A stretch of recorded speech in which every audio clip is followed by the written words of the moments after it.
Okay, good afternoon, ladies and gentlemen. Today at Tecom's Warfighting Club, we've had some gentlemen from CSBA come down, the Center for Strategy and Budgetary Analysis. With us today is Dr. Thomas Mencken, the President and CEO for Center for Strategic and Budgetary Assessment. He's also a senior research professor at the Philip Merrill Center for Strategic Studies at Johns Hopkins, and is currently serving as a member of the congressionally mandated National Defense Strategy Commission and a member of the Board of Visitors for Marine Corps University. Also with us is Mr. Billy Fabian, a research fellow at CSBA, and his research focuses on military strategy and operations, future warfighting concepts, and land warfare. Prior to CSBA, Billy was also the Senior Strategic Analyst for the Office of the Deputy Assistant Secretary of Defense for Strategy and Force Development. Travis Sharp is also with us today. Mr. Sharp is a research fellow at CSBA and directs the budget program and works to educate and inform policymakers, senior leaders, and the general public about the defense budget and issues pertaining to resourcing national security. Also with us today is Mr. Peter Koretsos, an analyst also with CSBA, and works on U.S. defense policy and strategy, long-term competition, future warfare, and Western Hemisphere security. These gentlemen are also the authors of Tightening the Chain. We've been studying that and the issues that are surrounding that over the really over the last 6 months since our commanding general stood up Training and Education Command's Warfighting Club, but also very specifically in the last 3 months as we've been working on simulations looking at the current force and also a future force to address challenges in the South China Sea and really a lot of the same things that your gentleman's work looks at with the inside force recommendation that you have. So gentlemen, welcome. Thank you. Very, very happy to have you here today. Very poignant because Tecom also held a PME yesterday in which your work was specifically cited in that lecture that we had yesterday. So with that, I'd like to pass it over to our director. He'll just give you a brief overview of what we've been doing over the last couple weeks, and then we'd just like to begin a discussion with you about your work and about what we're doing here. Thanks. Gentlemen, welcome. So Tecom Warfighting Club, we've been meeting since November of 2018.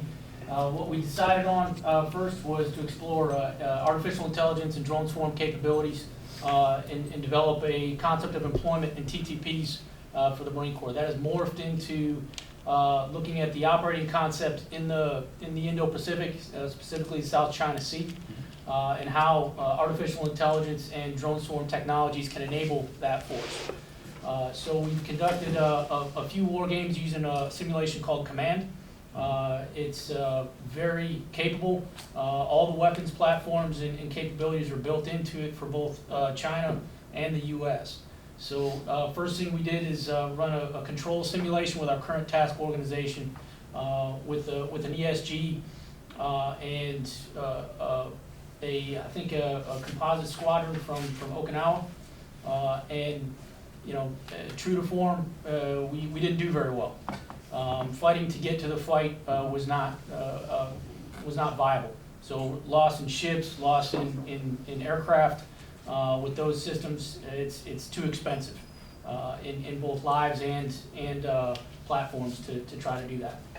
So now what we did was we started experimenting with an inside force around the island of Palawan, and seeing what we could do to support sea control, sea denial, using a force that's already on the ground, working with host nation militaries, enabled with artificial intelligence or machine learning drone swarm technologies, and also post INF treaty type weapons in support of the Navy, and really starting from scratch on what that force would look like. That's where we're at right now. Is we started running the simulations to identify capability gaps so that we could address those through task organization or a .MLPF type review. And this is, and we do have McWill here. This is what McWill does. Tecom Warfighting Club we're separate, but we're hopefully building a relationship with McWill to tie in with them. So the experimentation we've done so far, we've run 6 formal simulations through command, and we're still collating all the data that's pulled out of it. That's one of the advantages of the simulation that we use, is that it's very, very detailed, both with weapons, ordnance expenditure, logistics. So you get a pretty good, well-rounded picture of what information you can pull out of it. So what we've got so far, I put up on the screen just to generate some discussion. And you can see some of the language probably looks pretty familiar. So the key points we've got are forces, the enemy contact layer units to culminate. So any force we have, it's more of a delayed mission and forcing them to culminate. That's one of the things we pulled out of our control simulation, was that we quickly run out of ordnance. And without an ability to resupply at sea for a lot of that from the magazines, it's an issue. Forcing that issue onto the enemy is kind of one of the points that we were looking at as an end state. Also, creating interior lines in that first and second island chain.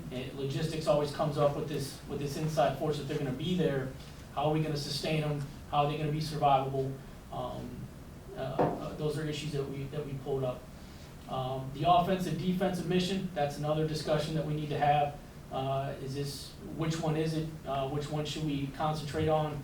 How rapidly do they need to be able to transition between the two? The draft tasks that we've got up there, and I won't read all of it to you, I'll let you kind of take a look at it, but our next step or our way forward is to break off into working groups and conduct a .MLPF review of that. Not formally, not as detailed or as formal as McWill or some of the other organizations would do, but take a look at it from, I would always call it the middle management perspective. How would you do this? How would you set it up? How would you train these folks to conduct this mission? What missions would they conduct? What would they need? And see what we can come up with. So that's where we're at so far. And in the next month or so, we're going to be building those working groups to get after some of the detailed planning. And gentlemen, if I missed anything for folks that have been here through the simulation piece, please chime in. That's a broad overview of what we've done and kind of where we're going. Okay. So to look at this and the discussions that we've been having, the simulations that we've been running, and the conclusions that we came to right from the get-go in looking at the control study is, you focus on 4 operational challenges in your work, and those are rapidly blunting the Chinese aggression at the outset of the conflict, rapidly projecting power to reinforce forward forces with A280 environments, protecting and sustaining forces in critical bases in operation, and gaining and maintaining information advantage while under attack. And you rightly point out the challenges in distance and blunting Chinese aggression, what with Okinawa hosting the nearest air base in Kadena, and then Sasebo and Yokosuka being the closest naval ports to that particular theater. Taiwan Straits, and then South China Sea. How do you see the Navy and Marine Corps shifting operational focus away from the Korean Peninsula to meet the Chinese threat? And with that, do you feel that the two are mutually exclusive? I'll lead off and then certainly welcome other thoughts. I mean, I think well, what I would say now is the posture that we have, particularly on the maritime side, is not taking full advantage of one of the greatest advantages of sea power, which is strategic mobility, unpredictability, ability to create temporal geographic uncertainty in our adversaries, right? And so, you talk about the Korean Peninsula. It's obviously an important contingency, it's an important scenario, but it's pretty geographically defined. And so I think part of what what we're interested in is how can we better use and leverage the natural attributes of sea power, right? And so I think part of that involves probably involves some posture changes, but definitely changes in operational concepts and the capabilities to support that. Yeah, I mean, I think particularly for the Marine Corps, first it's a change in role, which I think you guys have already identified in your gaming with the tasks you laid out, right?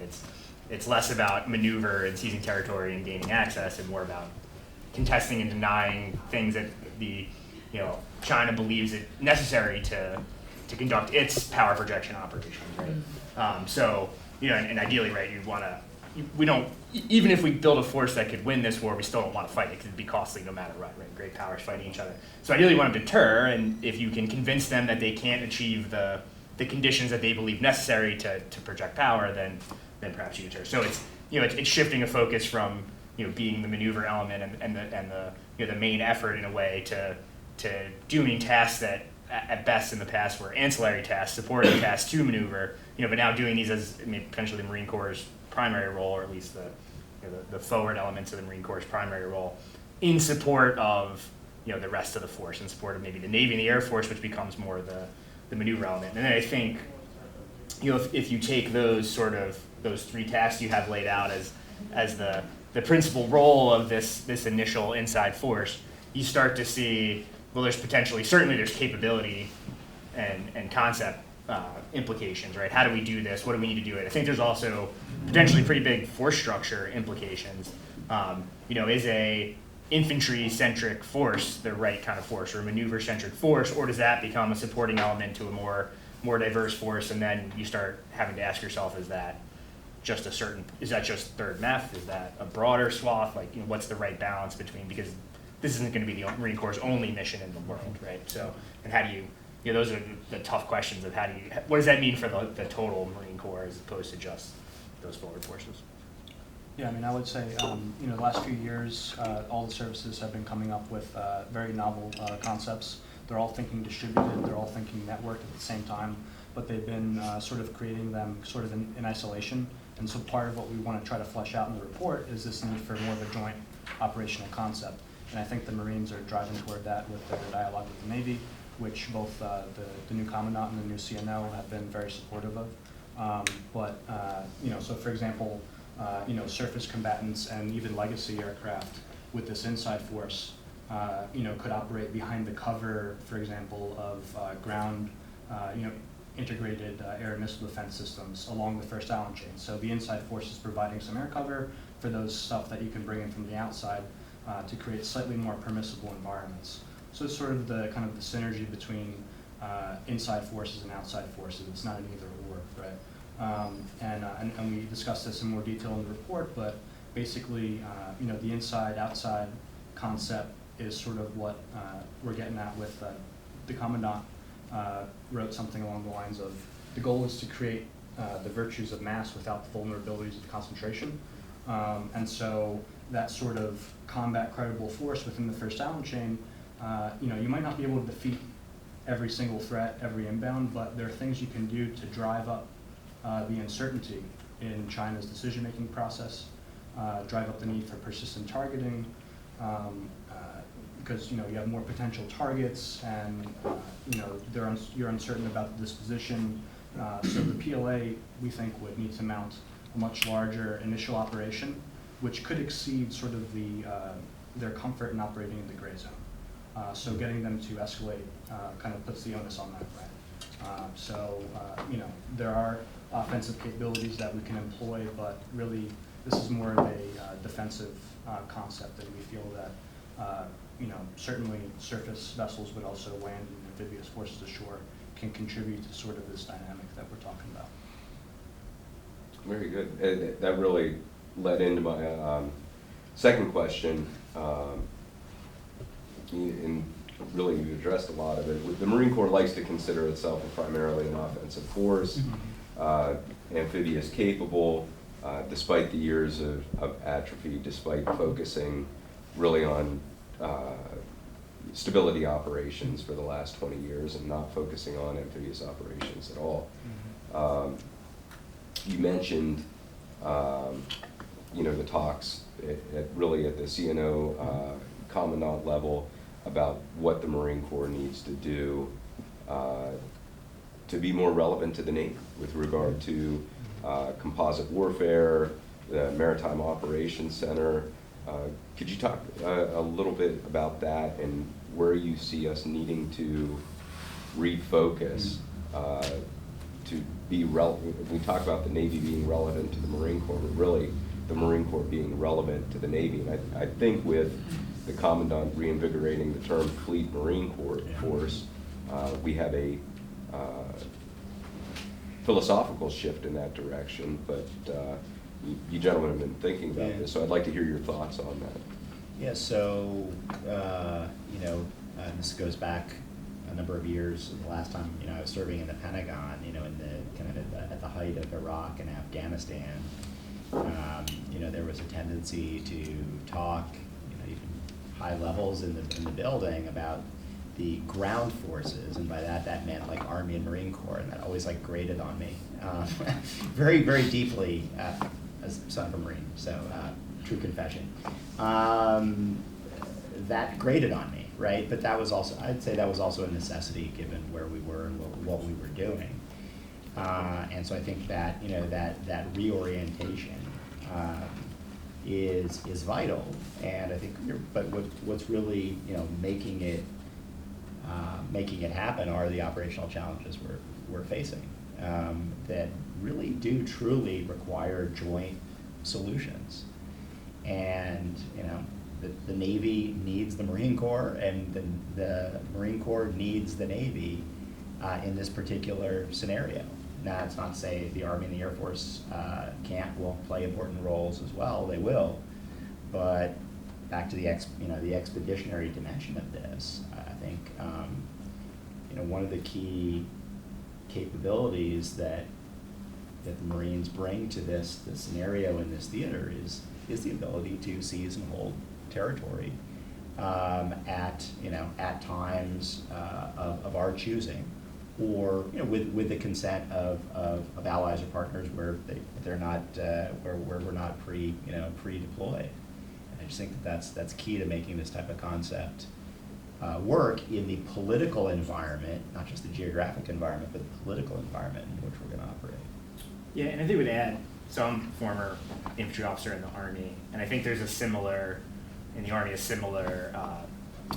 emphasis on the offense. I mean, I would call it the cult of the offense, right? And I think that's much a product of the last 25, 30 years since the end of the Cold War, where either we're conducting strategic counterattacks like Desert Storm to roll back gains after the fact, or doing things like IF-1 where we're trying to change the status quo, right? So it's doing more sort of offensive things.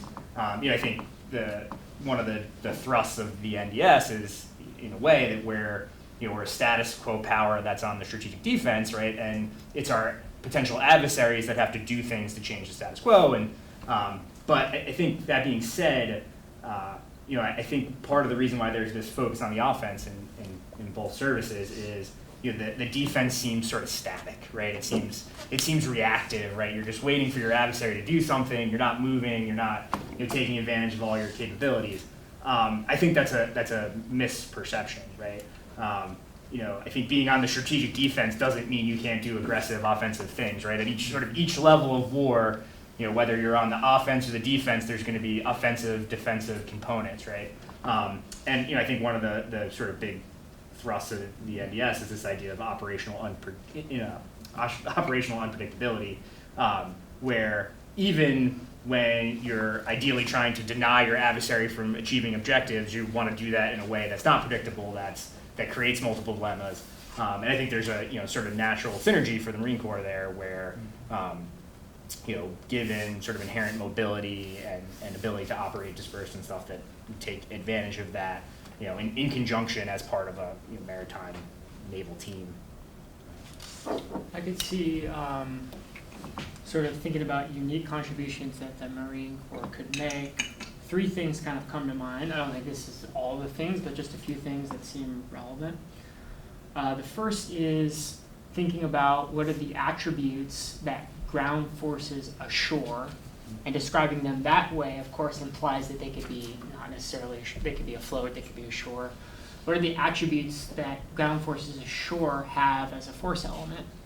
And one of the things that we do in the report, and it sounds like you've done the simulation as well, is in terms of being able to potentially avoid red force targeting, being able to survive through red force targeting and then counterattack, ground forces ashore are going to be extremely, I mean, they're vital, they're essential, they're necessary for those types of tasks.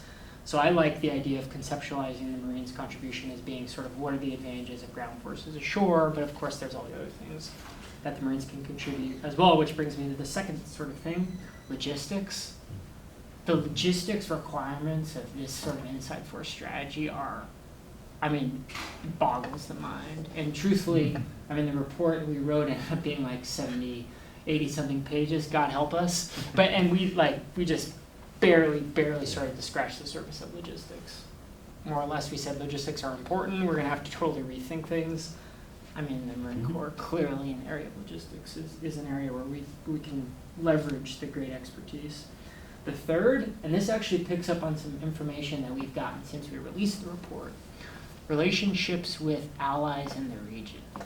This is another make or break factor for the strategy, right? If allies don't buy into this, it's toast. It's going to be very difficult to execute without their support.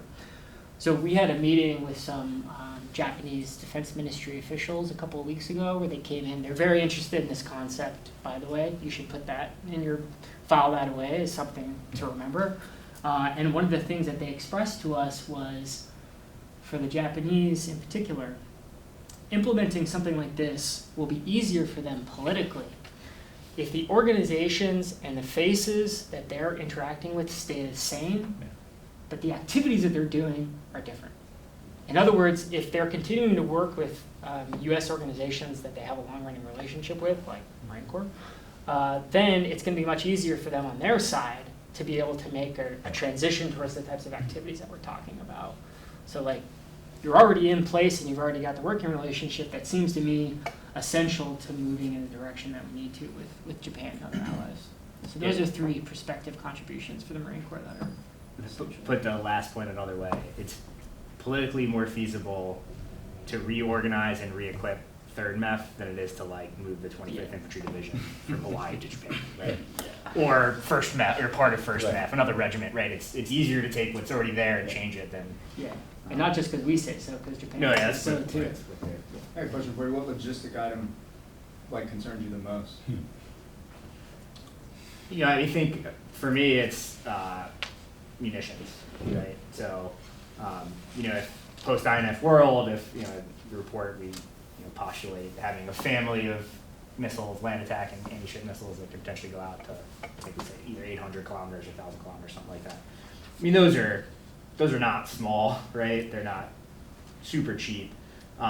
So, how do you have the forces have enough munitions to where they really make a difference, but to be able to, not be super vulnerable, right? If these are all in like some depot in the Philippines, can they be destroyed? If not, like how many can a small unit carry with them? Like how many reloads? Is that enough? If not, how do you resupply those munitions? I think obviously fuel and other things are important too, but it seems to me, and basically all of these concepts, like adaptive basing for aircraft, it's always the like preferred munitions that are seem to me to be like the limiting factor of how much you can spread out and how much mass you can bring. And I think one of the reasons why I think this concept is a little different than other concepts that have looked at sort of hedgehogs, right, like islands full of missiles, is many of those concepts sort of write out the rest of the joint force and just like, oh, if we just put missiles on islands, everything will be solved. I just don't think you're ever going to have enough mass with that, right? So you still need all the VLS cells and all the bomber bays and all those things that can carry all the mass, but you still have to have enough missiles in the inside force or weapons in the munitions in the inside force to make a difference to enable and buy time and all that. So how do you make sure that they have enough? I don't know, that seems pretty hard to me. that's a question back to you guys too, is based on what you've been doing. I mean, what do you see? I mean, in terms of the types of capabilities that are needed to make a difference? Well, I think you hit on two key ones in talking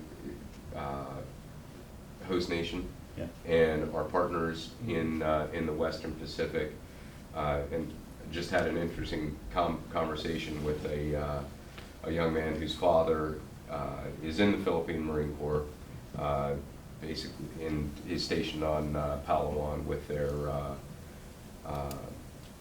expeditionary brigade, Marine Expeditionary Brigade that they have out there. So the Philippine Marine Corps already has a very large presence in the area that we're talking about. They have a very large naval presence in that area. So, and as we finished up our first group of simulations, that was one of the pieces that we realized we really did not simulate, or we didn't account for in the simulation. Both the capabilities there and also the political considerations with that. And anyone else can feel free to chime in on this. And the other piece was, we realized that, you know, as Major Diemakowski pointed out, the future inside force that we were proposing forced the plan to culminate logistically, and that they would have difficulties in conducting resupply. They have not been doing it for that long as far as underway replenishment. But then that was also an issue for us. How do you have a larger supporting force within that combined joint task force that is able to maintain dominance in east of there with Sulu Sea or wherever, that we are able to have, whether it's black bottom ships or a Puller class ship or you know, you name it, there to be able to conduct resupply for those forward areas. And with what you point out in your paper, as far as these decentralized organizations throughout the Western Pacific, forward deploying them takes care of the issue of getting to the fight, but then sustaining them long term. That's certainly something that we haven't tackled yet. Please. Perhaps to build on that point, and then a question. So I think we've learned that there are vulnerabilities, specifically let's take the host nation aspect of this. We can look at this as a huge challenge, or we can look at it as an enormous opportunity, or certainly as an opportunity. If we were just on a relative level and say we're at the gate with the Chinese in this particular case, we're at the starting block. And who has the advantage now? And to this point on the Philippine Marine Corps, Jeff, correct me where I go wrong on this. Last year at Expeditionary Warfare School, which I presume you guys all know what it is, there's a Philippine Marine captain in there.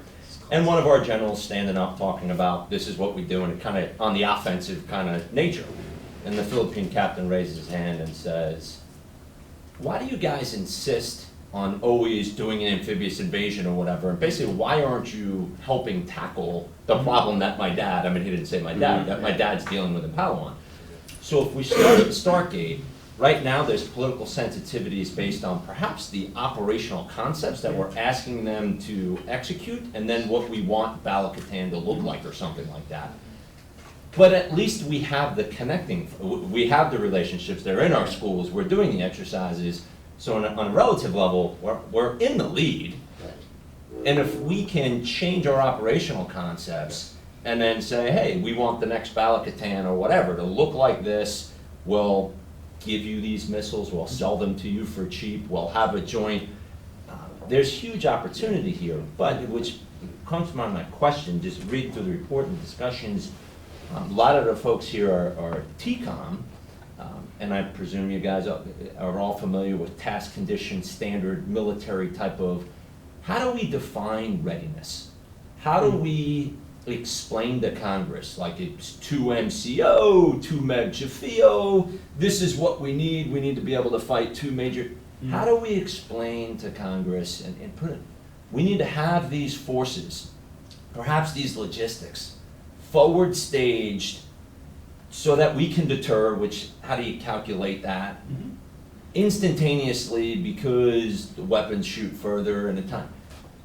What in, I think I think you guys used the word readiness twice in the 70 some odd pages. How would you recommend the Marine Corps with the Navy communicate to America, to Congress, when the Commandant goes, and clearly with the planning guidance, we are going to attempt to divest of capabilities, which are potentially going to come with a giant hammer back from constituents throughout the country saying, hey, we built you this stuff, you asked for it.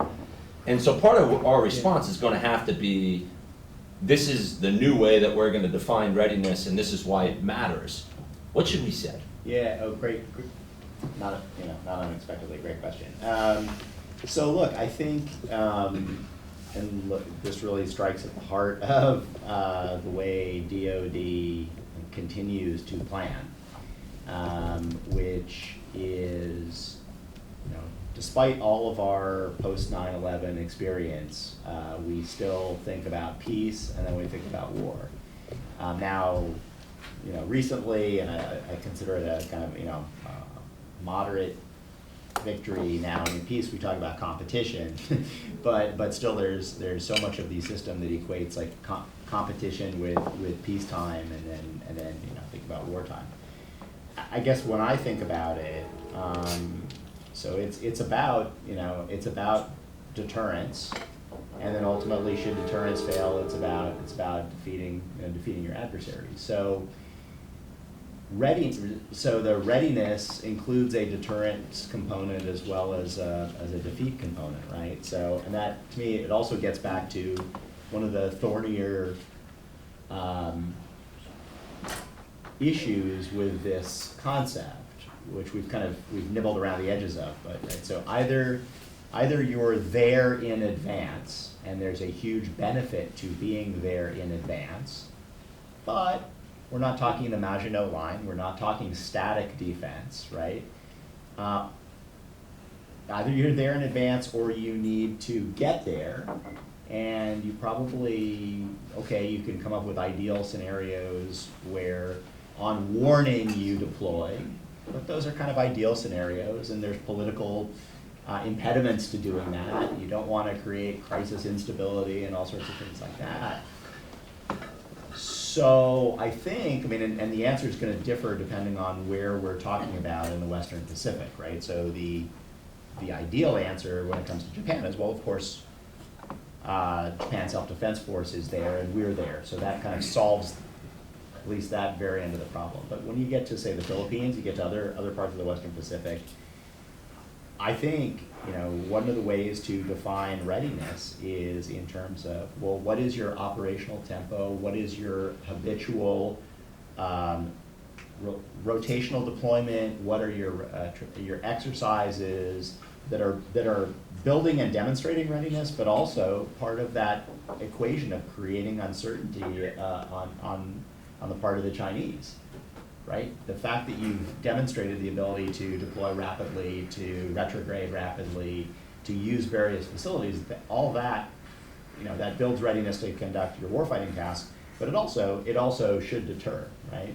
So I wish I had a good pat answer, but I think it's wrapped up with that. But yeah.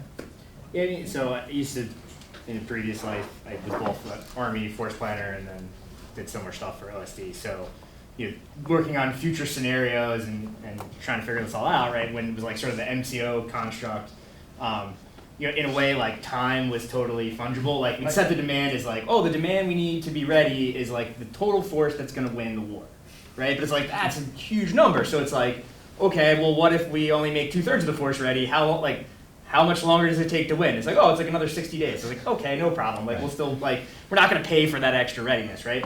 In this one now, time's the problem, right? We face, I think, the tyranny of time more than distance because, the war might be over by the time we could actually, win it militarily in some sort of counterattack. So at the other extreme, it's like, well, then I need everything to deny needs to be forward because I need there on day 0 because we could have no warning, right? And, I want to take 0 risk, but that's also, probably unattainable, right? So it's somewhere on that spectrum where, I need, based on my assumptions about how much warning I'm going to have and political will and all those things, I'm going to need, this much forward and then this much that can get here in this number of days. And it's all very complicated. When we were working on the NDS and we came up with sort of the global operating model and started, socializing it with folks like the Army, Marine Corps, European Command, Pacific Command, were like, cool, so like how much force is in the blunt layer and does it all need to be forward? And we're like, we don't know, you guys tell us. Like go analyze your region and come back and say, and then what the risk is.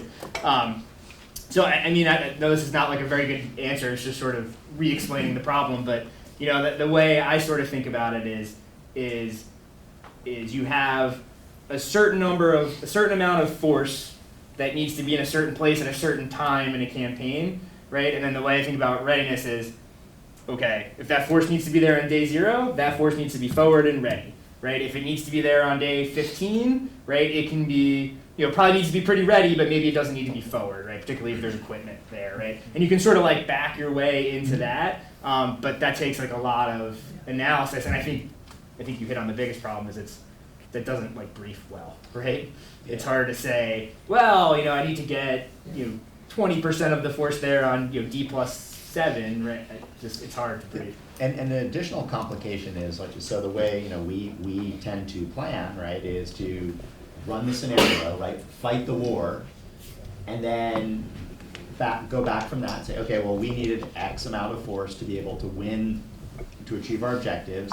So then we backwards plan and we say, okay, well, that we have that present, then that will deter. And I guess maybe as a rule of thumb, that's semi-okay. Mm-hmm. But, Chinese don't necessarily see things the same way. And at least, and certainly our experience going back and looking at Soviet perceptions from the Cold War versus, our perceptions, the added nuance is to really figure out what is going to deter them. And it's not necessarily, us running our simulations and achieving our objectives. Mm-hmm. So conceivably, it could actually be a lot easier to deter. Might conceivably be a lot harder. But that's the challenge. Our system isn't really geared to doing that, right? Yeah, and so just to add, when we talk about numbers and we talk about metrics, we tend to focus on those and they sort of become an end in themselves, right? We are at 70% readiness. Well, what's the, how bad is the pilot shortage, right? How are they doing their training? What percentage of combatant command ISR requirements are currently being unfulfilled? Well, we seem to be doing okay right now, but it's pretty short. So, does the metrics drive everything that you're doing, or are you just doing it just to tick the box? I think the commandant, is trying to kill some sacred cows, with the dissolution of this, 2 MEB, requirement. It looks good. It's easy for, Congress to understand. Siri doesn't understand it. It's something that's very clean and simple, and you can shop it around. 2 MEB, we got it. NACTAT, we got it. What's your question? We have enough to satisfy XYZ requirement. This is our metric. But I think, as we enter, this sort of, new era of great power competition, those sort of requirements might become a little more amorphous. Like Dr. Mencken was saying, we're sort of thinking about how much is enough. That's the big question that, everybody's been trying to answer for decades. And I think some of the metrics might be a little more qualitative. What is the effect that what you're doing has on the adversary? What investments, are they making to counter what you're doing? How is it affecting sort of the political decisions on the inside? As a measurement, you could also count what's our relationship with our allies. It's not just how many exercises are we doing, but how are we received, both diplomatically, politically, and so forth in those areas. So, this is all a very long-winded way of saying that's an excellent question. We don't really know, but I think this is an important conversation that we should be having. Is how do we measure really in this day and age how much is enough? Because what we're trying to affect is the space between everybody's ears on the other side, right? So sometimes numbers don't always capture that. Just one final thought on the readiness thing. Billy already kind of alluded to this, but for the most part, I think civilians in Congress and DOD defer to the military's judgment and definition about readiness, right? And I think that's potentially an opportunity. So I would encourage, possibly, think about readiness as necessary conditions. And necessary conditions are nice because necessary conditions say, if we don't have these conditions, then we will not achieve victory. They don't say if we have these conditions, we will achieve victory. That's a sufficient condition, and that's not what you're saying because you don't want to guarantee an outcome because that's very difficult to do. So in the context of the problems that you're working on, I could imagine, for example, something like this, right? It says, based on the simulation and analysis we've performed, the following 5 factors are necessary conditions for success. We're not saying we're going to win the conflict, but we're saying if we don't do these 5 things, there's no possible way that we can win based on our analysis.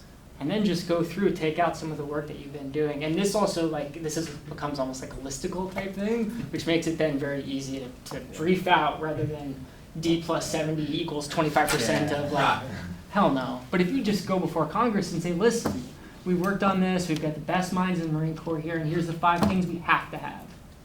That's a nice way to present.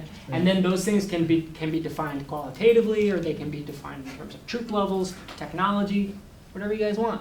We tried to do during the NDS when we were developing it, and, we were trying to map contact, blood surge onto what's the deter force, what's the delay force, what's the deny force, what's the defeat force, right? And one of the problems is, we were basically binning force demands, and this could be a future scenario force demand, it could be an O-plan force demand, but we were starting with, demands that were built from a totally different construct, from a totally different approach, right? So we were trying to bin them, and I think people like the idea of it because it was task focused, right? It's the force that needs to do this, and then you can kind of backwards into where it needs to be and how ready. The problem is, those numbers all need to be rebuilt based on new operating constructs and new strategic approaches, right, that are aligned with the NDS. So that's maybe one way you could start thinking about it right now. Some of those things, like you point out, deters, it's hard to define what deters, right, but you take your best sort of stab at it, and then kind of, in the way Travis was saying, then you can have, this is what our analysis says, we need about this much to do that, that could be a framework for how you break it up. Or any sort of sequential is the wrong word, but any sort of tasks, right? Here are the big sort of things we need to do. And I would say just as a point of departure, and I know, the relationship with your brother and sister services are so important for us to operate as a joint force. I would encourage you to develop those metrics or requirements together with them. So that way, somebody's demand isn't an either or. There are some things that Marines are really good at doing that, and there are some things that the Surface Navy is good at doing that, and the Air Force and the Army and so forth. I would encourage you. This isn't a problem. This is a big problem. Westpac is really big, right? And so people can read the Commandant's Planning Guidance parts of it, parochially as this is bad for the Surface Navy because the Surface Navy is supposed to be doing the sea control, sea denial mission. Well, guess what? The Marine Corps is part of that too, right? You could put the Marine Corps here, and you could have the Navy doing something in support of that, or you could free up the Navy to pursue some of the more important critical tasks, interdicting commerce, while the Marine Corps is kind of working the choke points and using the complex terrain to their advantage. So when we're developing any sort of these concepts or requirements or readiness kind of conceptualizations, talk to the other services as well and sort of figure out, are there some common, is there some common language that we can develop together so that way we come to Congress sort of as, as one voice. Can I ask you guys a question? Yeah, This absolutely. sort of tails on this. So you guys talked a little bit about better coordination with the Navy, right, and working together on concepts and coming together. What's your feeling for if there's been any of that with the Army, specifically in the Pacific, right? The Army's been kind of focused on Europe. That's how they interpret the NDS. But they say they want to play in the Pacific, and they're starting to develop, capabilities that, in a sense, would be additive more than complementary to you know, the types of things you guys are talking about. So like, you know, when anytime you have additive capabilities, how do you split up the roles and missions? Is it geographic? Is it time based? Is it right? So I just wondered if you felt there was any, like, if both sides develop land based anti-ship missiles, like how do you deal with that? If you felt there was any progress on discussions. I've, and I know, sir, we've had some of these conversations. I found it fascinating on the long-range missile piece. In conversations with senior Marines over the last 2-ish years on this, it starts with, and which I think is part of what we all need to get over, out of our culture over the way we've blown and ranged. But it starts with, or it did start with, those long-range fires are operational and strategic, and we don't do that. And then it kind of goes to what you guys were saying about Okinawa. And some friends who are planners in Okinawa for 3MEF, and said, okay, so we don't care who does it. The Joint Force needs the capability, and so long as the standard, we can call for fire, whatever, we're good to go. Yep, that's our position. The missiles cost too much, the training we don't want it. Okay, cool.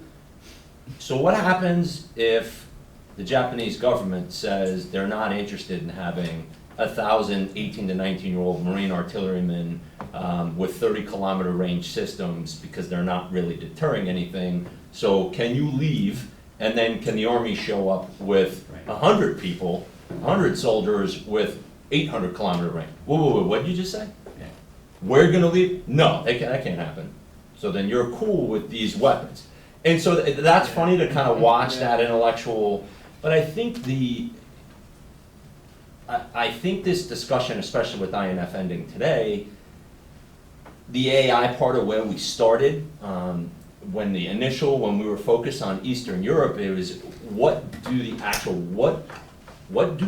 programmers or coders have to actually do with the munition to make it work in rain conditions, in a dense urban area, and whatnot. And I think the next part of this discussion that may help prevent the inter-service food fight, because munition was the #1 logistics, what are those munitions in an era of machine learning, spectrum contested environments? It might be the case, and I don't know, I think this is what we need, that perhaps the initial Army focus at Fort Sill, if that's where it is on land-based machine learning to go after T-14s and T-90s, and the soldiers have to be trained on what would be the background conditions that would fool that. And that's what they would be super expert on for the Joint Force. First and foremost, you only have 5 minutes in a day, they're focused 5 on that. Marine surface delivered in the future may be focused on the anti-ship component and say, that's what you guys do, let's not deconflict and try and say Marine artillery needs to be the Army artillery. Or maybe the Army has enough surface delivered capacity to cover down on all that. I haven't seen the discussions at that type of level, and that's how I think part of the readiness question that I asked, it's not just having the forces forward, it's not just, and I think it'll help with this AI, and I know I had the privilege at the Hopkins event to sit next to the good doctors who were talking about this on how do we move the discussion on AI forward with Silicon Valley to say we are primarily in a defensive posture, defending the quote-unquote rules-based order, we are not invading anyone. We're here to help prevent our allies from being invaded. So please help us develop the technologies required to do that. And I know now they're not gonna buy that. Well, it's a hell of a lot better than saying, build me a bunch of weapons to invade downtown, pick your spot. So that's a long-winded way of saying there's been some discussions. I think sometimes there's still a food fight over force structure, and I think they could be elevated, and it may help mitigate that. Because kind of like what you guys did in the NDS, further in the DPG and breaking it down and saying, Army, you guys have a problem area, the fait accompli that you need to stop.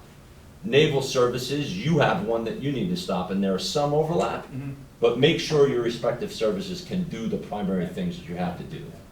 I don't know if that helps. Yeah, no, I mean, I bring it up because I think the Army has said, right, that it's starting to think about the Pacific. It's talking a lot about that, like FY21 is going to be the force structure year, right? This budget was all about moving money around for capabilities.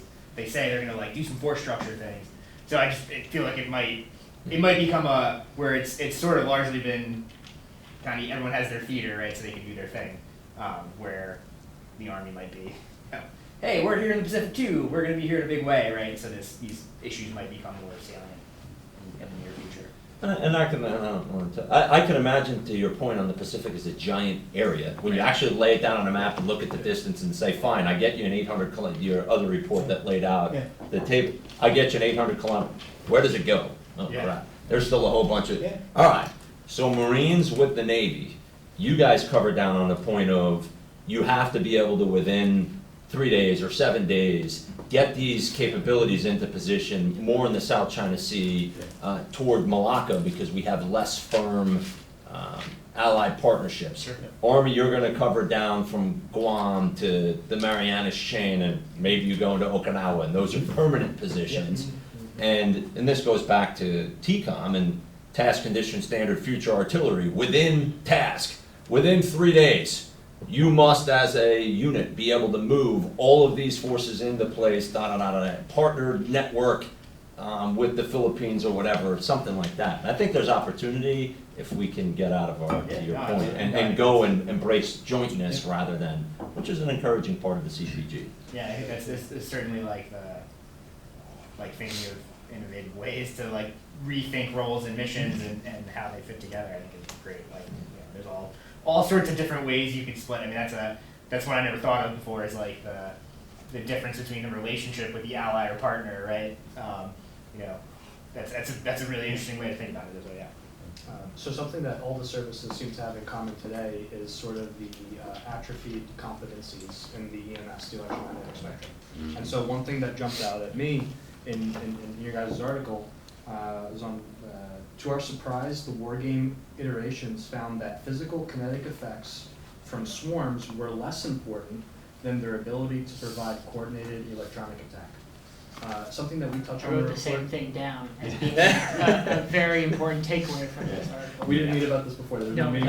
No coordination. So CSBA has sort of done a lot of work in this space, but this was something that really jumped out at me over the years.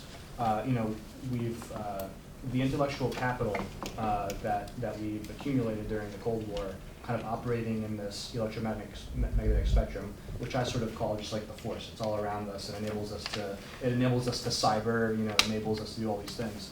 There are arguments about whether or not it's a domain. I have my own thoughts, but this was something that really jumped out at me.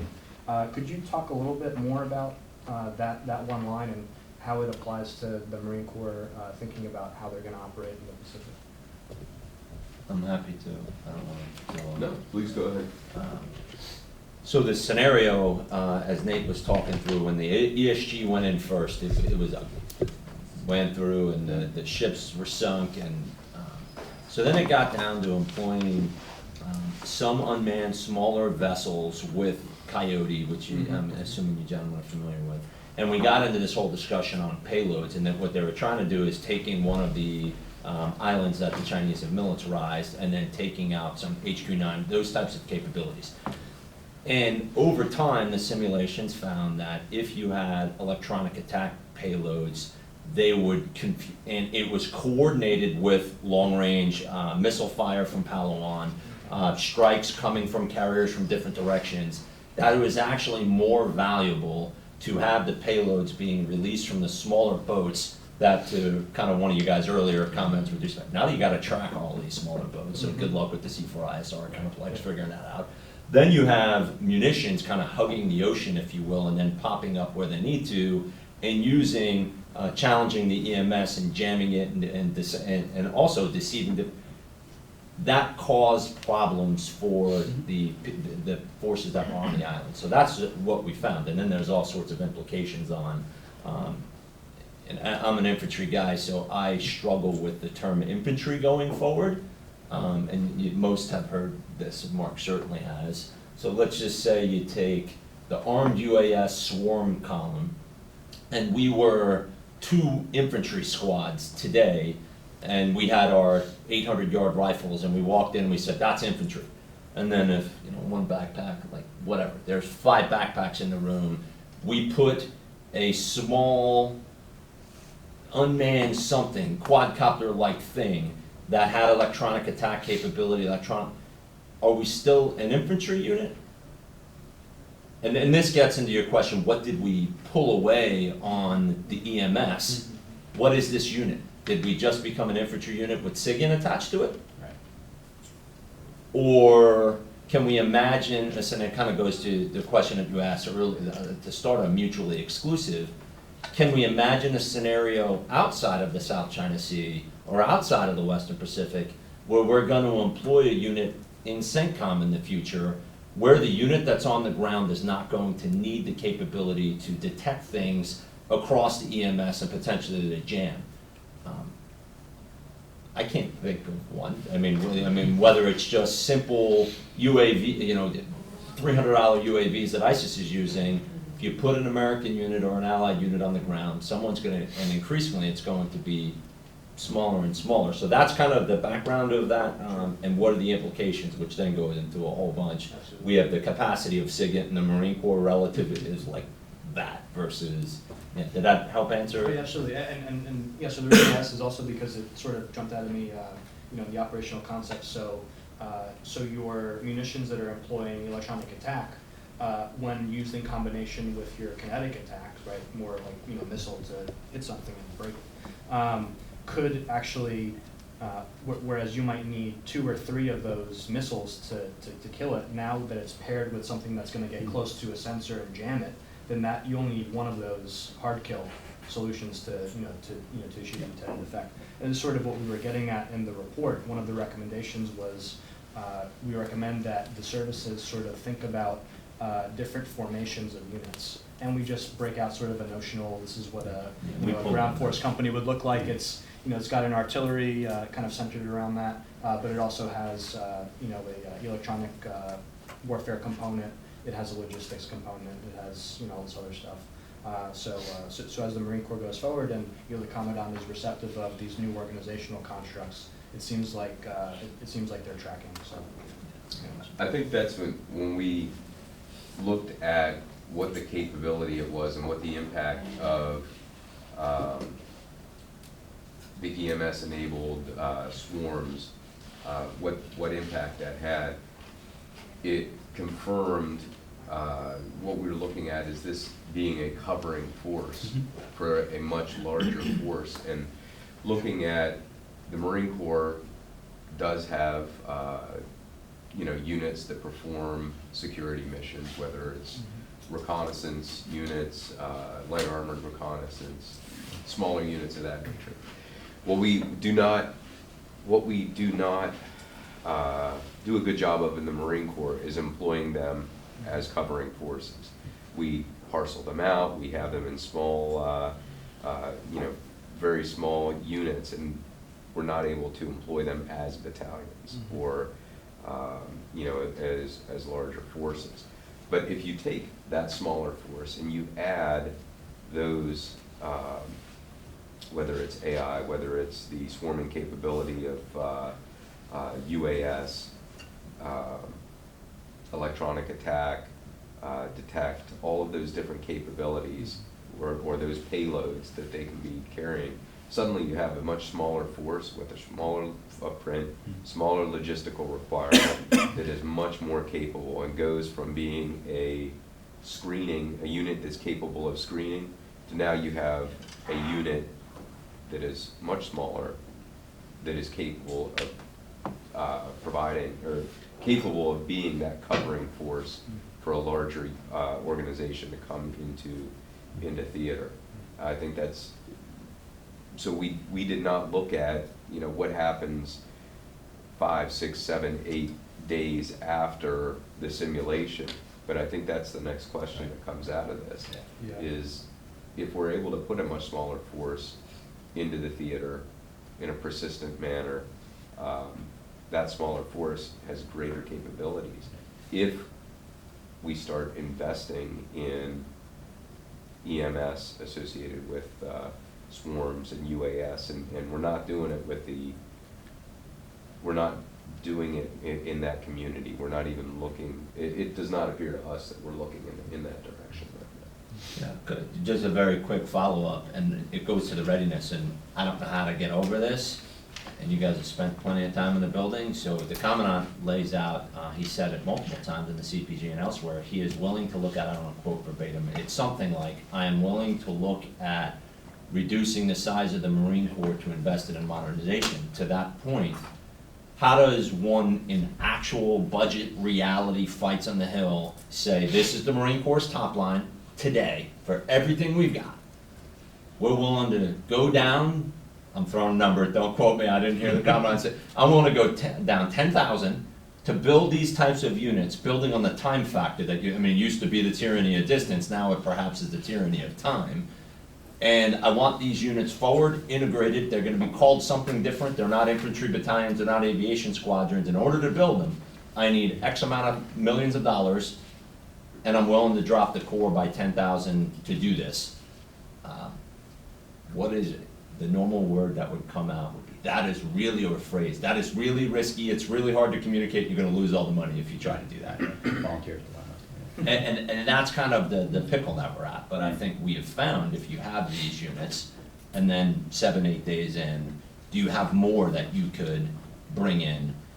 And are they actually integrated and trained, or are you saying, here's your rapid, give me, SIG and element here and throw them together, and then they're not really bad. Well, one thing that the Army did really well is their multi-domain operations. That standing unit, I don't think, the last brief that I had, I don't think it was fully staffed. But what they did is they essentially created, they're calling it a multi-domain unit. ISR, EW, they even have small connectors, but it's essentially across the different domains, and they have a standing organization. And the last PME that I sat in with them was, they're almost looking like second island chain. Much larger forces, but it looks extremely like our EABO concept. So I think, and then tying back to the readiness piece is, how do we redefine what this standing unit was? So when General Mattis was in the seat, he was coming up with directed readiness tables, something that he was going to mandate to the services. You will have X number of units ready, and the Marine Corps is going in position, at least at the time, and I think it's going to change with the new Commandant, is that it has to be a MAGTF. That's the only thing that we're going to tell the Joint Force that we're capable of providing, and I think that should change. So you change what that unit looks like. Maybe we're saying it's only ground forces, maybe it's some type of multi-domain unit, but then I also think that we need to redefine our apportionment tables and what we tell the Joint Force we have available. So we bin them when we go through quarterly to the Joint Force, you bin them in immediate crisis response force, 0 to 10, 10 to 30, 30 to 60, et cetera, and it goes on. So I think we redefine that because we're saying, okay, Victor 3-1 just did an ITX, they're reporting green across, okay, that's a 0 to 10 force. But really? Based upon the tyranny of distance and time, what are they actually ready to do? Right. They're ready to get on a plane or get on a ship, but they're not actually within one of these layers. Yeah. So I think there's some potential to just redefine what we're calling a ready force. And ideally, we're doing it with being forward deployed as now you're an actual 0 to 10 force, because you're somewhere across a certain line. And I don't know what that looks like, but I think that's potentially a way to get at it, is you use NDS verbiage to change how you report to the Joint Force what you have ready. And then I also agree we completely redefine security operations doctrinally, because right now we're saying you have to be a regiment, maybe in a division, to do a covering mission, because you have to be able to fight independently to protect a main body force. We do screen and guard at lower echelons, but I think you completely redefine doctrinally what those mean. And then you spread them out, and you probably give them something like an interdict task is probably most appropriate. I think you hit on something too that I think is an important point is, I think all of the services, but let's stick with the ones that fight on the ground, have prized sort of flexibility over the last 25 years, right? That, a BCT or a MAGTF, while there's always going to be some tailoring, right? But that we have these sort of interchangeable formations that can do a lot of different missions because we don't know what the future holds, so we need to be flexible. I think what as we start to look at these problems and start developing new concepts like the inside force, it starts to lead you towards specialization of the force, right? Where not everything looks exactly the same. Now, there's some risk there, right? It's also, it's potentially just different, right? So it's potentially uncomfortable. But, I think that's where this all leads you, and having, potentially like the different MEFs looking, then the CPG says this, right? That the MEFs don't necessarily have to look all the same, and the MAGTAFs don't have to look all the same. I think that's okay, right? That's actually probably the only way we're going to be able to execute these concepts. Now, I think the challenge is how deep does that go, right? Like, how specialized are the forward feeder forces, and then how much is like a swing force that can do a lot of different things, right? So there's trying to figure out where to draw the line, I think, is the tricky part. And I don't think the Marines are alone in dealing with this. I think the Army's going to have to grapple with it pretty soon.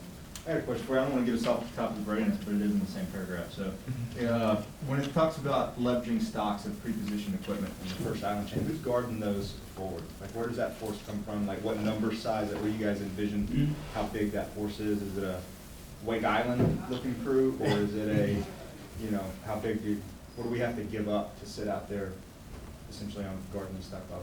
Yeah, so that's a good question, right? So in Europe, it's not military personnel that guard it, right? It's essentially contractors, but they're all in like Western European allied nations, right? The idea behind those was, a realization that like you're not going to have everything you want there forward, and even things that can be put on a boat still takes a bit of time to get there, right? So much like we did in the Cold War, the idea of pre-positioned stocks is sort of a bridge between in-place forces and then forces that need to deploy strategically by ship. So to do that. So that was the idea, particularly also, maybe in like places like the Philippines, where our ability to have persistent presence is more politically fraught, that that would be like a lower level thing that would be more acceptable, right? So we keep munition stocks there, and maybe some rotational forces, and then that would allow us to increase the mass quickly. I think you're right, though. So there's a couple challenges. Like, one, who guards these things, right? Or how much are we willing to put there? How many of these sites can we really have? I think another thing is, we talk about putting a lot of forces. People often talk about putting a lot of forces forward in sort of steady state as provocative. Deploying a lot of forces in crisis rapidly is also provocative, right? It can create this sort of loser-use pressure. I have to go now because they're bringing in forces. So maybe a conflict that the adversary was about to back away from, they start to feel that they have to act, right? So, not that we shouldn't do this, but that it's something to consider, right? Is do these pre-positioned stocks actually precipitate the conflict we're trying to avoid? And at the same time, are they a very enticing target if we're waiting to sort of like the last second to beat them? So I think there's a lot of challenges with it. I think the mental model sort of comes from Europe and POMCA sites in the Cold War and the neutrons in Norway and those sorts of things. But I think we'd have to adapt it to the Pacific to a very different alliance environment. Right? Yeah. So, And I think, again, you put in the alliance context, back to what we were saying earlier about, the scarcity of munitions. So I think, interesting point there is to the extent that we can promote interoperability with our close allies, that's all to the good, because, their stockpile could be our stockpile could be their stockpile. And whether it's, it does make a great difference whether you're talking about in Japan, and stocks that conceivably both the Japanese and we could use, or whether the Philippines, or whether we're even talking about Australia. I think you get different solutions. I wonder what's the influence with. So I just recently came back from a 6 months off expenses paid vacation to Darwin, Australia. Great. Welcome back. lots of snakes. Good. So even with one of our greatest allies in Australia, with the Chinese buying up port rights in different places, and that's happening all over, at what point does that influence that they have tip the scale to where what we perceived as an ally guarding stockpile munitions forward become not as enticing as the tie they now have behind the scenes and on paper to big China? Yeah, I guess, I mean, when it comes to Australia, I guess I just see things a little bit differently, which is that actually in a number of ways, they're actually ahead of us in dealing with Chinese influence. Now, in some cases, it's because they started farther behind. But if you look at where they are with their foreign investment legislation, where you look at where they are with getting Huawei preventing Huawei from being in Australian networks. So I think and I don't think the port deal will be repeated. And I think on both sides of the U.S.-Australia alliance, they realized that was not the right answer, and it wasn't done the right way, and all sorts of things. So, yeah, look, I mean, but all of this occurs in a political context, right? So, just because I'm not concerned overall about Australia doesn't mean that I'm also not concerned about other states, in the region, right? And so I think as we think about it, and as we think about the allied and partner dimension to it, we also need to be thinking about how to hedge against uncertainty, right? So look, if you're talking about an East China Sea contingency, is Japan going to be all in? Yes. Okay. But if you think about a South China Sea contingency, can we count on, just go down a whole list of countries? Not necessarily. Okay, so then how do we deal with uncertainty, right? So one way, I think, is it's through range. So it gets back to this having a portfolio of capabilities. If we are not sure that we're going to be able to forward base early on, then we probably want to have that portfolio biased a little bit more towards longer range strike. Similarly, if to Billy's point about, if you're not sure about deployment timelines, are you going to be there initially? You're probably going to want to bias more towards long range, or probably going to want to bias more towards expeditionary, right? So I think we have to acknowledge the political context, and then figure out what are the hedges that we can build into our force posture, because politics dominates, politics rules. But that shouldn't be taken to the ultimate extreme of, well, this should be U.S. only, because I think we'd be robbing ourselves of some major attributes in our close allies in the Western Pacific there. I think that it just brings up another point in my mind of, I think we do need to think differently about how we strategically deploy, and potential for disruption at ports is part of it. It's also I don't know how long it takes to unload like a Mepstron ship, but like an LMSR unloading the third of a BCT that's on it takes like 36 hours. Right? That's going to be way too long for a ship with that equipment tied up to a pier, I think, right? So it's a juicy target, right? Because we just don't have that many of them, and we don't have that many of the forces that are in there. So thinking about how forces can deploy more dispersed and more austere. Now, there's obviously a huge loss of efficiency there, right? That's why we have LMSRs and other things like that, right? Because it's put everything on one boat, goes to one port, it's easy, right? So thinking about how we do that, if there's sort of intermediate staging bases that are more secured, so that longer range connectors, whatever it is, but ways to get into places where either we don't have access to ports or they're denied by enemy action, to still be able to get things into places, and whether that's forces, whether that's resupply, right? To think about how we do all this smaller and more austere, albeit less efficiently. Perhaps build on that and see if you guys think the logic is nuts here. So I wasn't obviously with you on that deployment. I was with one of the initial Talisman Sabres, or Murph Deep, or 114 was there. And I've watched some in the Marine Corps challenge the Murph D deployment on the grounds it costs too much money, the ad cost getting the gear in and out is too much money. And then you unpack it and you say, what costs too much money? Moving 6 howitzers in and out, moving whatever number of H1s in and out. Well, why are they there in the first place? Right.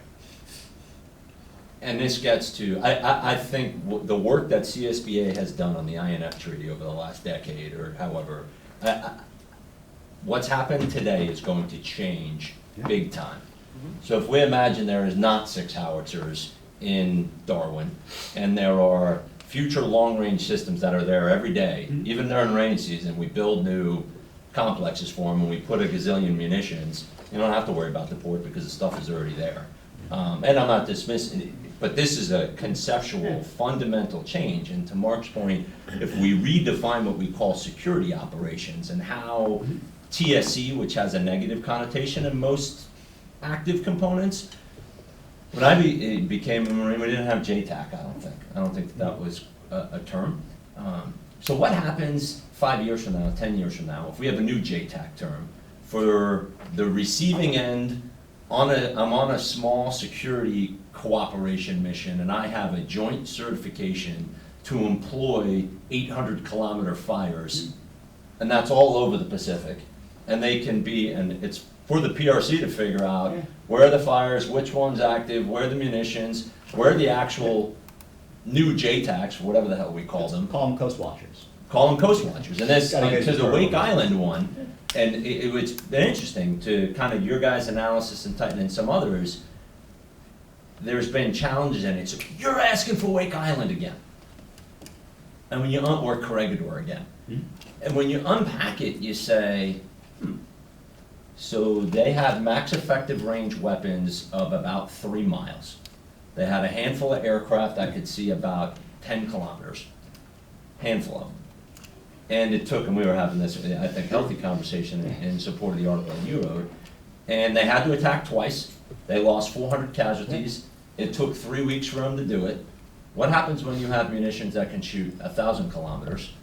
And if you contest the spectrum, they have machine learning in them to go after the capabilities. And that just goes, how do you define readiness and area of deterrence? So my question on that whole, do you think that that kind of logical chain going, that should be part of how we're thinking about the future and how we're communicating it? Yeah, absolutely. And I think, and maybe also looping back to the previous question about, ultimately about Congress and budgets and stuff, I think, part of that needs to be not just thinking about it and writing and simulating, but actually doing and demonstrations and experimentation. And I think, and you mentioned the multi-domain, task force. I mean, I think on the Army side, you see it. I mean, that's a twofer because first you're trying to narrow your own uncertainty. That's actually a threefer. You're trying to narrow your own uncertainty, right? Going from ones and zeros and tabletops and stuff like that to figuring out what actually works. Second, hopefully you are gaining buy-in within the service and then within the department more broadly because you're actually showing that this stuff works. And then the third one is, you're hopefully also getting buy-in from Congress. And not leading with PowerPoint, but actually leading with actual things that do cost money, exercises and procuring things in limited numbers and actually doing it. So I think that's sort of that's got to be the next step. And somebody who talks to staffers and members a fair amount, they'll say words will get you this far. But then words and investment will get you this far. But then actually words, investment, and actually doing things, that'll get you a lot farther.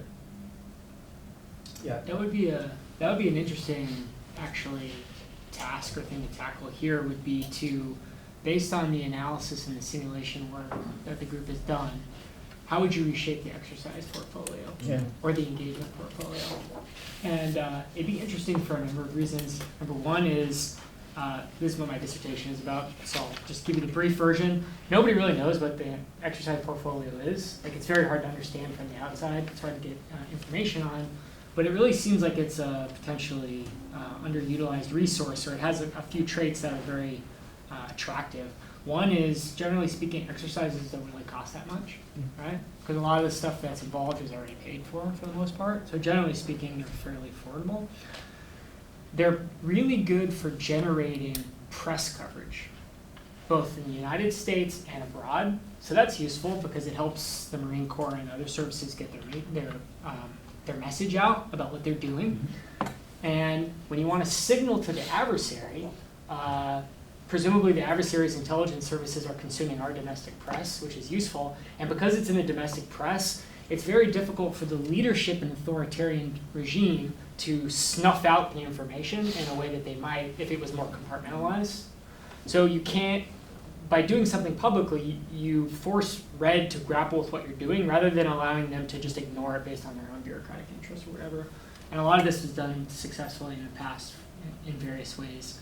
So this is another one of those topics where we got into it in the report. We said there's opportunities for demonstrations and exercises, but I mean that could be an entire report in and of itself. And it's another one of those areas where. And just look at the demonstration that was done at the last RIMPAC. Yeah. I mean, and unpack the layers of what was there, right?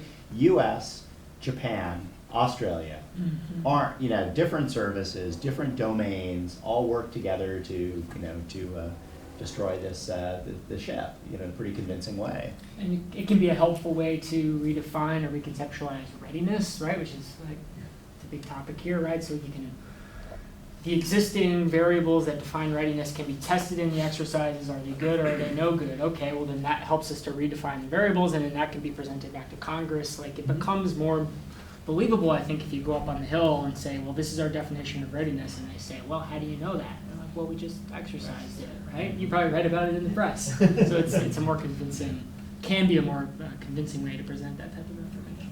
From your guys' perspective, is there, obviously we all know the big named exercises, right? Is there one that stands out more to China, other than, say, RIMPAC, obviously jumps to mind, but is there one that's more important than the other? I think they intently watch everything we do.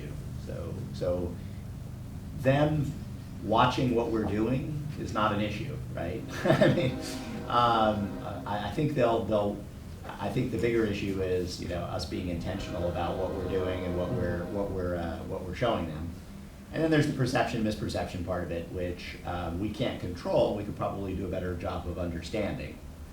But no, I think they pay attention. But I think exercises that involve allies, and particularly multiple allies working together, and that's why on the RIMPAC one I think was particularly. I mean, it wasn't just the U.S. doing it at RIMPAC, but U.S., Australia, Japan, or the the HIMARS deployment just in Talisman Sabre.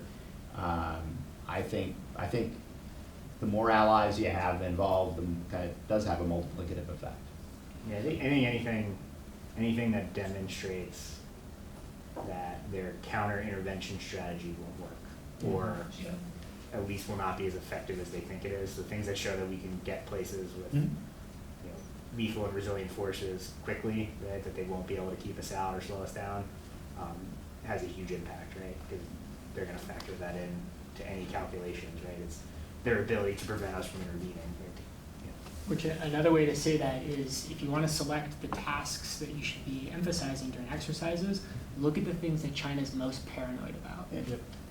And then those are the things that you want to practice. And in fact, just to give a historical example of this, that's what we did with RIMPAC during the 1980s. Because during that period, the Soviets, because of the maritime strategy that the US and its allies were pursuing, they were becoming increasingly concerned that aircraft carriers were becoming survivable, which means that they might be used in the end of a global conflict between the US and the Soviet Union to actually deliver nuclear weapons against the Soviet homeland, which then was seen as generating war-ending bargaining leverage. Leaving aside whether or not any of that logic is correct, RIMPAC was then used to show, hey, aircraft carriers are big, but guess what? The Pacific is also huge, and it's actually really difficult sometimes to target these things.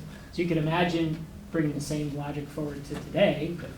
The sort of things that China thinks it needs in certain conflict scenarios, like information dominance, just come up with exercise con-ops that just show, hey, even with the U.S. forces that are the most technologically advanced in the world, and we've got all these capabilities, it's still really, really easy to disorient a targeting force, or a targeted force, so that they won't have operational awareness and they won't be able to achieve their tasks. And that's Yeah. going to make them nervous, which could be good in several ways. They could spend money on things that are not going to pay off in the long run.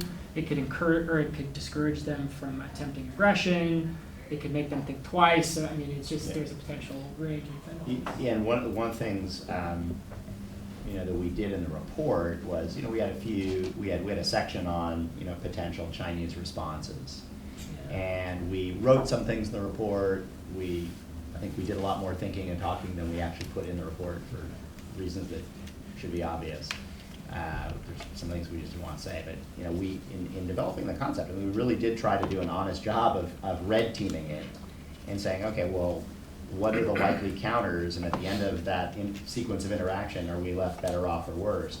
And I think, I'm always waiting for somebody to say that it's not a winning formula, but having looked at it all different angles, inside out, I think it's a winning formula.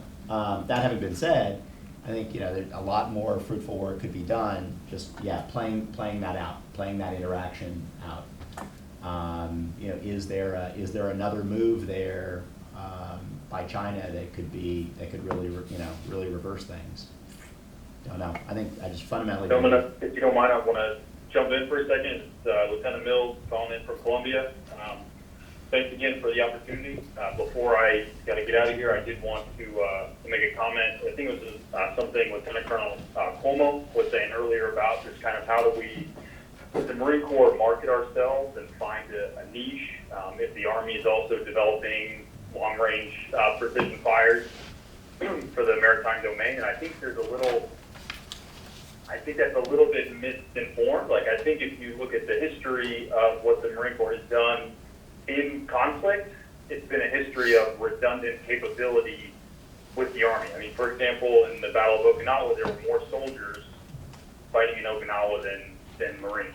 And I think the history is more of Marines leading in like peacetime concept development, but when the fighting starts, it's a redundant capability, and you're handing the concept the concept that the Marine Corps has developed to the Army, and they're executing it with you and probably with more people and more stuff because they just have more stuff to do it with. And I am struggling to think of times maybe when the Marine Corps was really unique in what it could employ, and the Army couldn't employ something similar.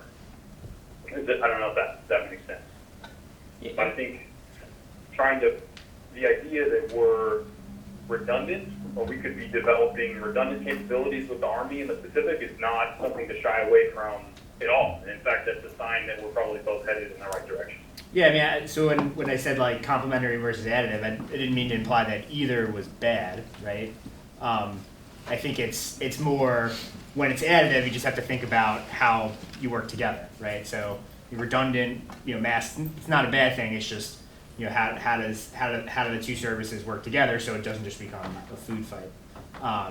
And Absolutely. And I think though, maybe not so much in like unique capabilities, but I think at least in the Western Pacific, and is one, the Marines are already there, right? So you already have the whole command structure and forces forward. So that's a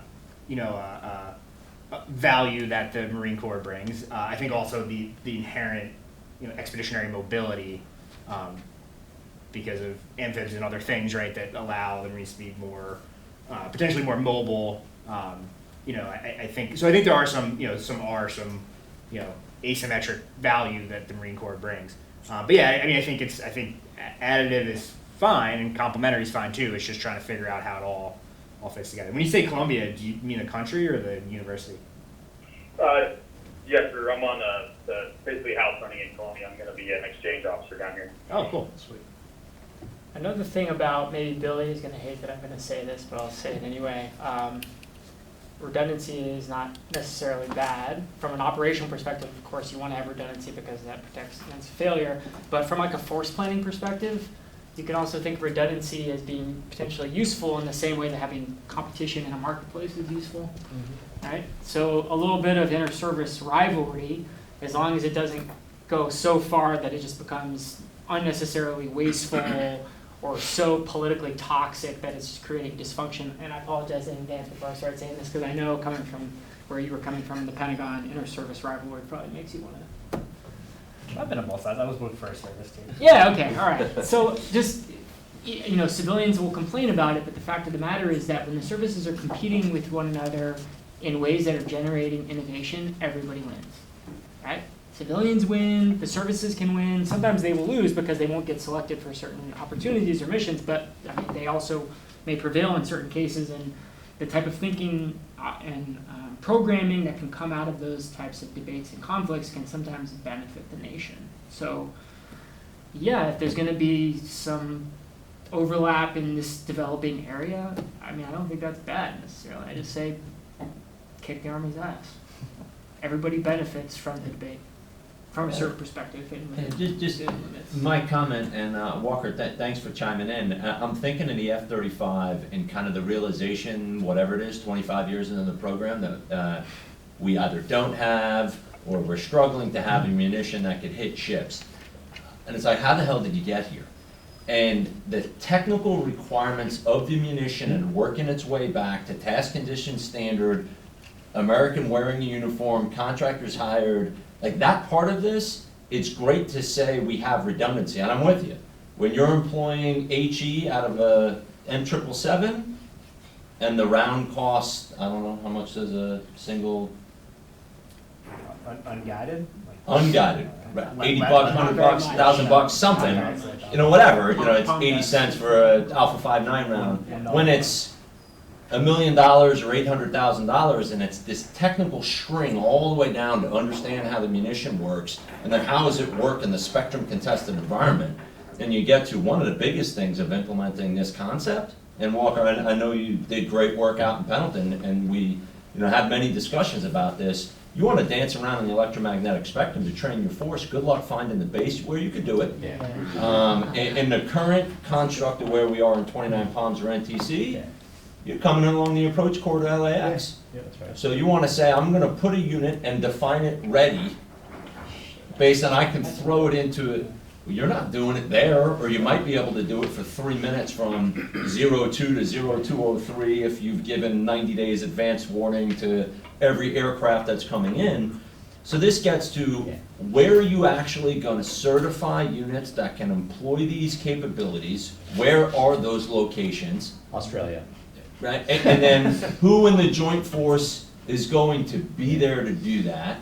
And then if they're different for what you need to deter the Russians in the Baltic scenario, are you gonna have the units, the same units responsible for it all? And then how long do you need to keep those military personnel in the service versus if you say, this is the primary wicked hard problem in the Western Pacific, these are the long-range munitions required, these are the primary wicked hard problem in the Baltics.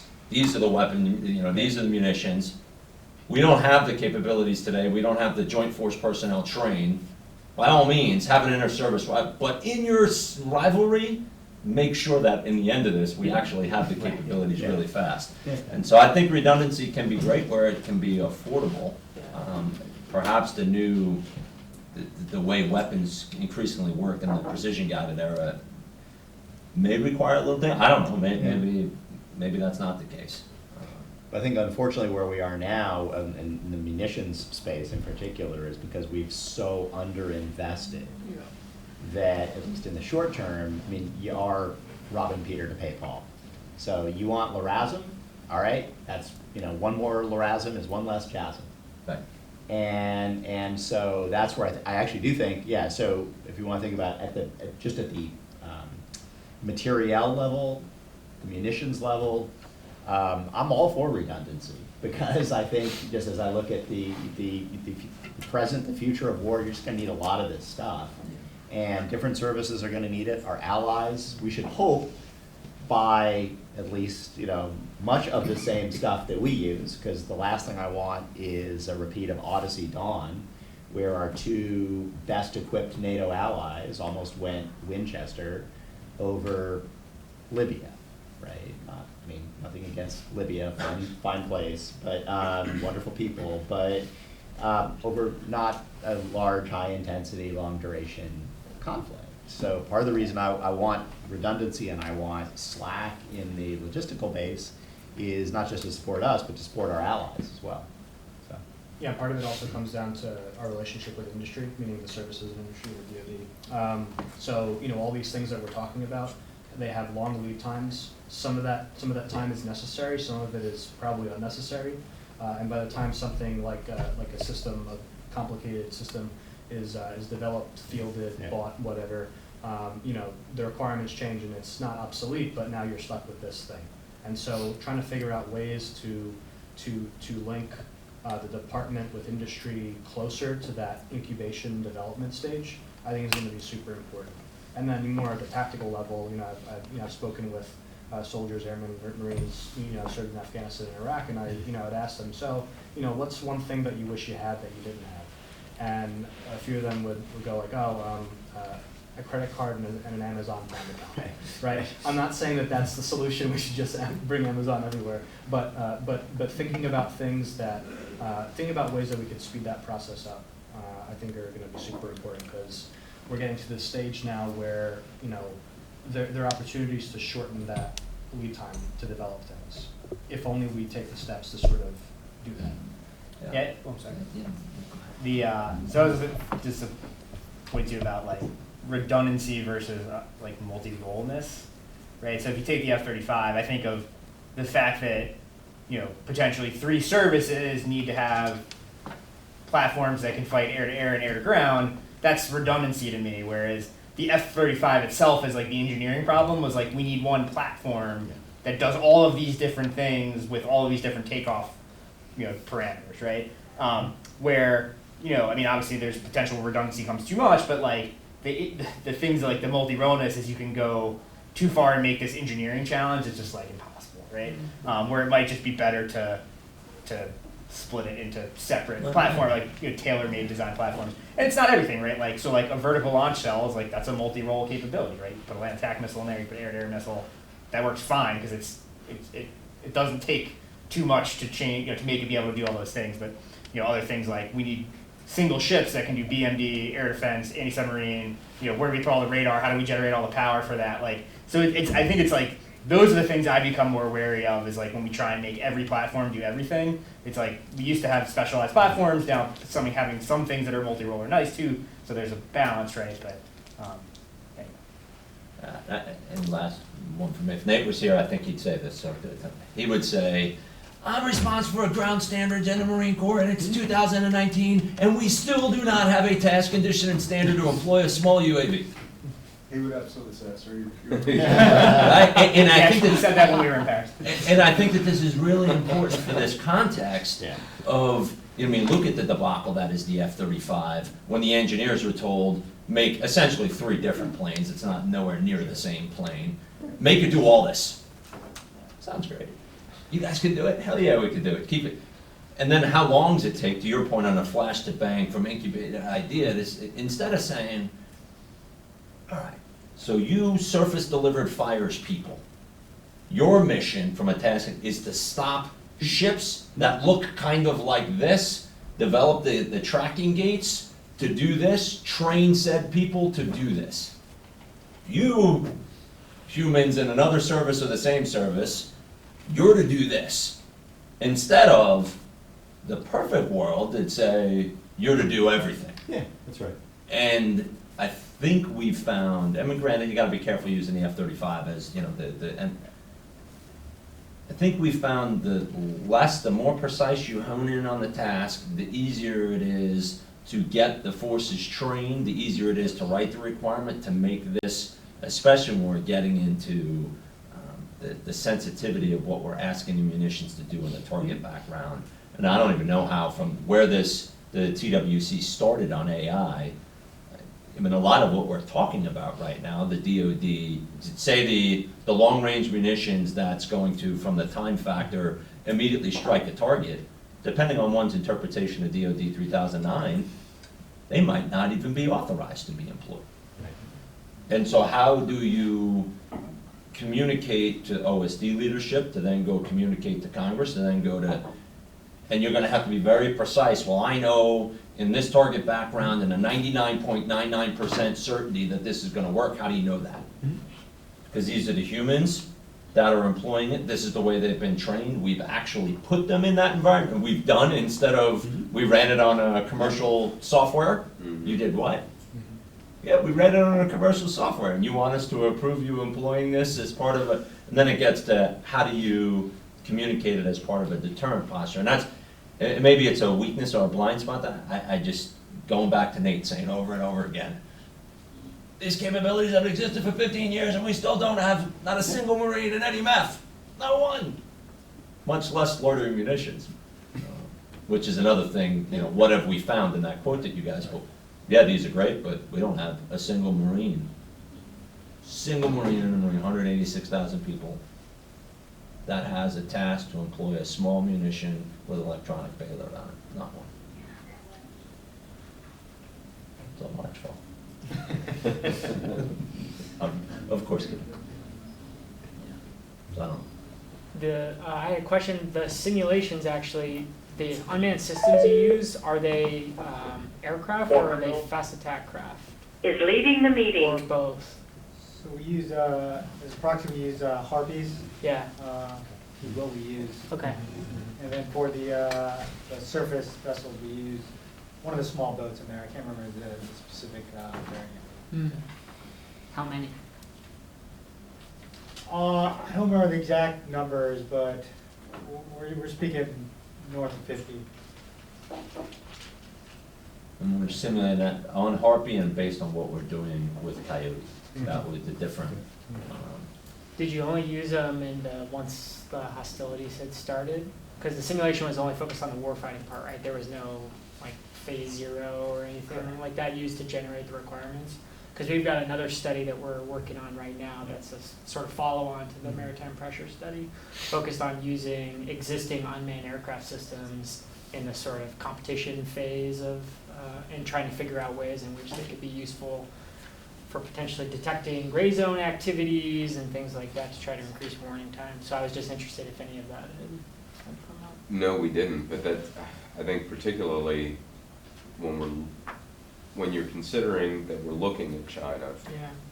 that's something that needs to be looked at, particularly if we're expecting this force to be there prior to, if we're looking at theater security cooperation, as you just pointed out, theater security cooperation needs to be a part of that inside force.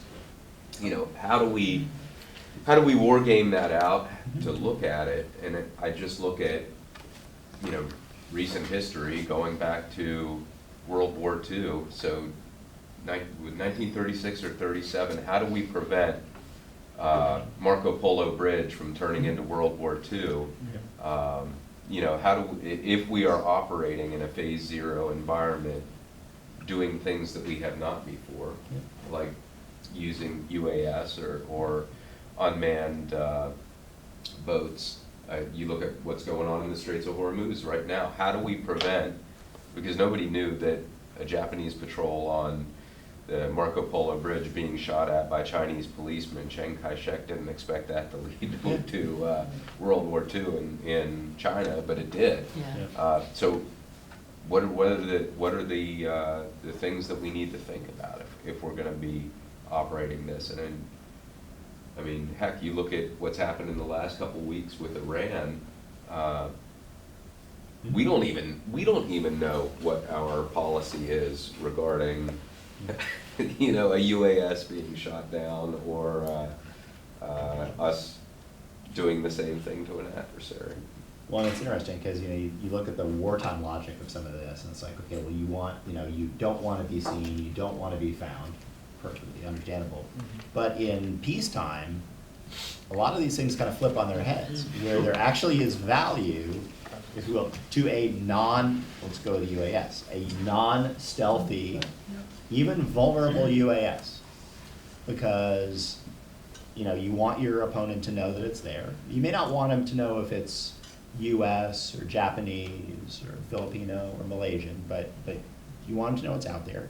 And you also want them to know that if they're going to use force against it, they're escalating. You want to put that out there. So yeah, that's sort of the, that's the next, one of many projects we're working on. And sort of to turn that on its head, yes, you want unmanned systems out there doing the sensing and, you know, non-stealthy, but that's also the impetus for putting ground forces in these places as well, because you want to show that you're there, you're not leaving, Yeah. you're moving around. And there is something to be said of, you know, these are my guys on the line, and if you cross that line and, you know, you schwack them, you know, you're gonna go there, bad things might happen. Yeah. One question I did have sort of on your wargaming, so you had two hypotheses and you basically ran them through the same scenario. I was wondering how the second hypothesis, force posture, impacted, how you think it would actually impact the progression of the scenario. So in other words, you had two sets of forces and you played them through the same engagement, more or less. I understand for, you know, controls, you know, like you kept it all the same, but how do you think, you know, like, you know, in the real world, would China even fight in that second one, given the disposition of, you know, of your inside force, or would they commit more forces to take you guys out? And I only ask that because, you know, it was the same engagement, just different force composition on, you know, on your side. Have you thought about that? You know, would they even go? Yeah, so the intent of that was to make it as scientific as possible, A/B testing. So just changing one of the variables was kind of, but I absolutely agree with you that if they knew that our force was different, it'd probably be a different response than the standard scenario or the red force makeup that we use in command was essentially what we see China today. So we're saying we're going to change our forces, but you're not. Again, just so we can get that one data point on this is going to be the difference. But it's definitely worth or requires further exploration. Which part of Red Forces suffered the biggest change in its losses based on the change in the force? Well, that's a good question. I don't recall the specific details on which specific forces, to be honest. But we get that info easy. Well, I was just thinking, you know, to play out Pete's question, you know, hypothesis number one for how China might react. What's the biggest difference in the impact on Red's forces from changing blue forces? Right. So just to pick one that's very clear so you guys can conceptualize what I'm getting at. Let's say one particular type of Chinese force, like let's say the PLAN, suffered disproportionate losses when blue changed our force structure. Well, that means that the Chinese Navy is going to react most strongly to what happens because they're the ones who got punched in the mouth. So then you might be able to spin out some different changes in the scenarios based on the primary actor within China that would be suffering as a result of. I mean, that, of course, that I'm layering on assumptions here, but you can see analytically where you could go with something like that. That might be, because then you've got rivalry between the Chinese Navy and the Chinese Army, and who's got power within the decision-making apparatus, and how does it fit with the force modernization priority. I mean, there's a whole bunch of stuff you could play around with, but I mean, that type of analysis that's cutting-edge type stuff. I mean, sort of what you might want to get at, just like how we have inter-service rivalry, you kind of want the PLA amongst themselves, and I know it's People's Liberation Army, and then People's Liberation Army, Navy, so the PLA is sort of the first before that. But ideally, you would want them sort of fighting amongst themselves to try to find the best way to tackle, you know, the problem set that now that we're trying to level the playing field here, you might want, you know, you might want to say, well, you know, we need more rockets to invest, you know, to strike this, or well, no, we need more aircraft, or well, no, we need more escorts for our aircraft to, you know, to conduct these strike missions. So you want them kind of competing on the inside for larger slices of the pie. Or the Army might say, no, we need more troops for internal security, because we're going to focus now on our western borders, because now we have all these problems. I mean, it would be a loss of face, right? Like if the Chinese naval forces suffer disproportionately based on the tactics that you're employing, the Chinese Navy suffers reputationally because the strategy that they've put forward hasn't succeeded. It seems to me, at least, it's fairly straightforward to predict that then the Chinese naval leadership would be the ones that would be most aggressively pushing for escalation. Because they're trying to like make up for the fact that they have just been unmasked. There's the forces that they put forward and probably guaranteed the civilian leadership, hey, this is going to get the job done, didn't get the job done. So if they're going to be the ones that are going to be advocating most strongly for escalation, then that means escalation might take the form of naval forces, which means if you play a second round of your simulation, then you can assume maybe based on the logic I just outlined that the primary counterattack is going to come from Chinese naval forces. So then you can play blue against that expected. And it's got sort of like the foundation for something like that would be reasonable, I think. And those can get expensive too, right? So, what are some things that you can do to get them to double down on their own strategy? Because as Travis said, if you could attack the enemy's strategy and kind of, then they sort of have this internal conversation, well, we promised our people that this is sort of the way to do it. And now, the US just showed us that that's not the case. It's either back to the drawing board, and so what the hell do we pour all this money into? Or now we have to double down and invest even more money on this. So either way, if they go back to the drawing board, then that buys you time. And if they double down, then that's good from a cost of position perspective, because they just doubled their, investment. And so, long term, it could hurt them. No, and I don't have the data in front of me. I'm fairly certain in Hypothesis 2, when we ran it, the HQ9 losses were greater. The munition stock that they had to use of their ASCIMs was much higher. And then we were having discussions on the logistics, interior line stuff that we throw at ourselves. Yeah. What happens when, I don't know, cold off the top of my head, 400 miles, it depends on which reef and which chain. Now they have to go through the resupply, and this goes to what message is this sending internally to these positions that and these were all good. We started with the forces when we went to Hypothesis 2, they were kind of there in most cases, which then gets to the question I asked earlier, how do you define readiness? And then how do we define these munitions that we're using, and how do we communicate them to the American people? Because it's not the killer robots, the slaughter bots of the video. There's a very specific purpose tied to commerce and standard things that everyone wants, well, that most people in the Western world want in our own country, but how do we communicate that? But that's what I recall was HQ9, and it was a lot of the deception. And if Doc J was here, he brought that, Doc Jensen, and I'm sure you guys know, just a phenomenal job laying that out. Yeah, and ultimately, I mean, you don't know how the adversary is going to, but if we're capable of doing this versus what they've seen for 20 years of us moving big ships or something like that, I think what we're trying to do, based on the way you guys spelled out the contact and blunt layer, is increase the level of uncertainty in the decision maker's mind to decrease the probability that they think they would be able to accomplish it. Of course, it's, no quick and easy victory, right? of course, it's impossible to measure that, but we think it would be more likely. I was thinking about like deterrence is, it's on a spectrum, right? And because you don't know, right? You don't know where your adversary's thresholds are. It's often, dependent on the various conditions of the crisis or whatever, right? Whether to decide whether to go or not.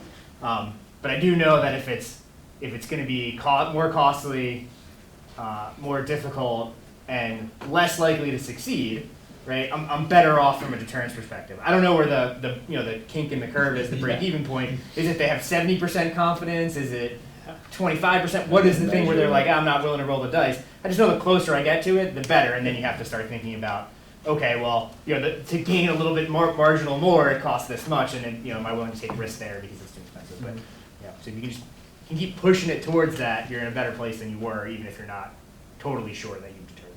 Yeah, I mean, sometimes what you want to do is also use virtual attrition to your advantage as well. So you want to take away things that would have otherwise been used to suppress or kill your targets because they have to worry about something else. So we did a study a while back where CSBA looked at Operation Rolling Thunder and sort of the strike packages that were going into North Vietnam. And the chart goes up because strike sorties increase as the campaign progresses.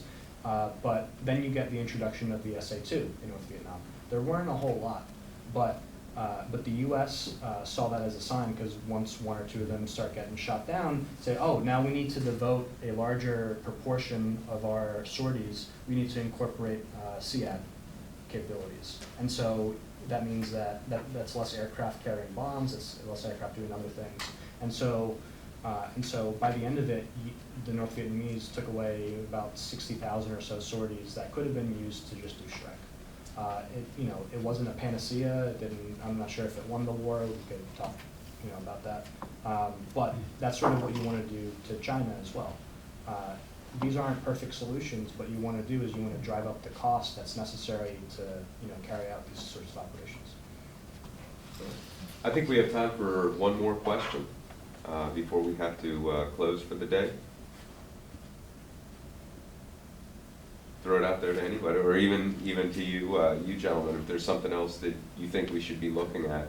I'm not bringing up the phase 0 implications in the gray zone it's probably something we should be looking at. Well, what's well, on your side? What's the next step, and what's the road ahead? Well, I'll start off, and then anybody else who wants to hit on that. So one of the things that stands out that the Commandant has said recently is to define that there are 2 types of experimentation, and who gets to do that, and what gets to be done. So this is a voluntary effort on the part of the officers that are working here. So we exist outside of the normal Marine Corps entities that would be conducting experiments. So we don't want to duplicate efforts that other entities are doing. That's why it's great that we have somebody from Marine Corps Warfighting Lab that's here today. But I believe that the next step here is taking what we've done, starting to talk to other entities in the Marine Corps, looking at what Dahlgren's doing to ensure that what we are looking at is complementary to what those entities are doing, and that we're working, has been said previously, multiple people are climbing the mountain from different areas. Doesn't matter who gets to the top first, but it's not going to be just one solution that gets after an incredibly complex problem, as you demonstrate in your paper. So I think the next step, we need to continue to add variables in here. We need to define more clearly what the doctrine looks like that goes into this, what the organization, what the cost of this is going to be, things of that nature, and hopefully ideas like this will get picked up by the institution and worked more formally than a bunch of captains and majors and lieutenant colonels can do in their off time. So I think that really is the next step there, is reaching out to those other entities, whether it's McWill, whether it's Dahlgren, and then trying to flesh this out, because getting beyond PowerPoint deep, getting beyond just what we put in the simulation, and I would open it up to anyone else as far as where we need to go with this next. I think we had an exogenous shock when the CPG was dropped, in the sense of hypothesis 2, and what we learned is essentially what we were told to do.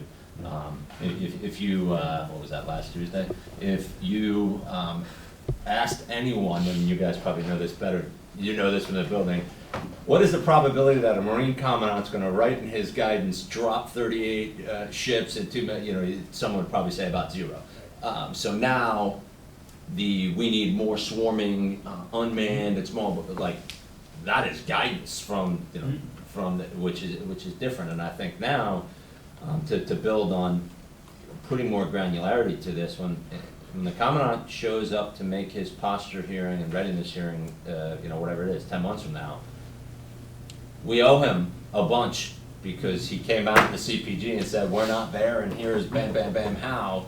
We got to fill that gap to help how readiness, what are the capabilities that we need. We're going to have to put some meat behind that to help him. I mean, ultimately, and I thought, this is the beauty of our democracy, and the CPG over and over, the NDS the civilians told us to do this, so we have to change. So I think that's a huge next step, and I think, I wish Walker was on the phone, because he chimed in this month's Gazette before. So Walker's the lieutenant, just called, brilliant guy, and he kind of challenged the LMAM observation on the EA, saying we use these things in Iraq and Syria and Afghanistan and not spectrum contested. they wouldn't necessarily work. And that wasn't PowerPoint deep. It was ran through the simulation and they had different payloads. And that just kind of goes to your guys' next work in the gray zone. What happens when you have MQ9, whatever these platforms that are not, they're not stealthy at all. But you're forcing the escalation decision on the adversary, and you have them all over the place, and how many do you have? And it's really hard to measure that. And I think we have to help our service, especially the way the CPG thinks, if there are ways to measure them, to figure that out, or if there's qualitative logic to help step that out, and then as it relates to task condition standards, like how do you do this? So those are things that I think we've got to work on. And you hit on something there about the decisions that are coming out of this. I think one of the other pieces is we're a bunch of Marines that are sitting around on Friday afternoons talking about these things. And this will only get so far if we don't have naval officers in here, if we don't have Air Force officers, Coast Guardmen, Army officers in here talking about this. And I think also about the phase 0, what is China's reaction, things of that nature, Department of State. If we don't have, if we're not looking at this, even where we can say this is a tactical scenario, we should be able to look at this from just a military, through a military lens. But if we're not looking at this at a whole of government, then it's silly, because we look at the actions that led to World War I, we look at the actions that led to World War II. Decisions were made by the military to take certain actions without fully understanding what the reaction, the diplomatic impact of those actions would be. Whether it's moving troops on trains, or whether it's operating MQ-9s off the coast of Palawan. I think that's another discussion that needs to happen, probably at the worker bee level, middle management level, before we start talking about it at higher levels. So. Well, it seems that, so there's been a lot of conversations going on in the Gazette. I know you mentioned the Marine Corps Gazette the last few years, and it seems to me that all this stuff that the Commandant, listed in his guidance sort of pulls on all that stuff. And so he's pretty clear that he's sticking himself out there for you all. So first one to the blackboard wins. Figure it out. And it's sort of, he's like, all right, this is my guidance, figure it out. Thanks, guys. Yeah. All right. Well, gentlemen, thank you very much for coming today. I hope we have the opportunity to do this again. It was certainly enlightening talking to you, and also challenging to hear what your thoughts were about this, and things that we need to be thinking about as well. So thank you very much. Thanks for your hospitality. Really appreciate it. Yeah, love to come back. Great conversation. Great. Thank you. Thank you.